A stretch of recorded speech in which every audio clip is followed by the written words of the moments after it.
എന്നിട്ട് അദ്ദേഹം തന്നെ പറയുന്നത്, ഞാൻ 24 മണിക്കൂറും BJP-ക്കെതിരായിട്ട് ശക്തിയായിട്ട് മല്ലടിച്ചുകൊണ്ടിരിക്കുക. എവിടെ മല്ലടിക്കേ?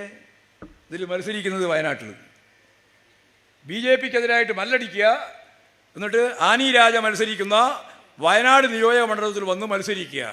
എന്ത് വാചകമടിയല്ലാതെ വേറെന്താ പറയുന്നത്? തന്നെ ഒരു രാഷ്ട്രീയക്കാരൻ പറയുന്ന ഗൗരവത്തിലോടൊന്നുമല്ല.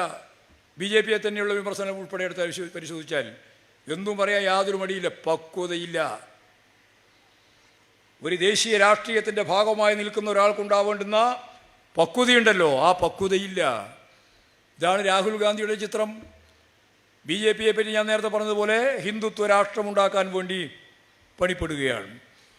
അതുകൊണ്ട് ഇടതുപക്ഷ ജനാധിപത്യ മുന്നണിക്ക് വളരെ വ്യക്തമായ കാഴ്ചപ്പാടുണ്ട്.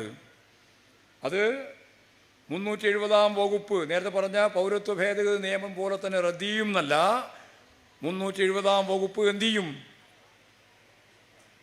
നേരത്തെ റദ്ദ് ചെയ്യലാണ്. ഇതെന്താ?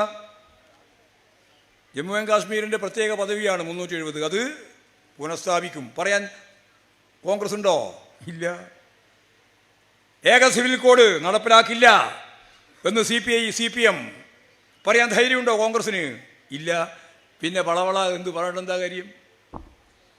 ഞങ്ങൾ 24 മണിക്കൂറും BJP-ക്കെതിരായിട്ട് പറയുന്നു പറഞ്ഞാൽ മൗലികമായ ഈ നിലപാടിനോട് പ്രതികരിക്കാൻ നിങ്ങൾക്കാവുന്നില്ല.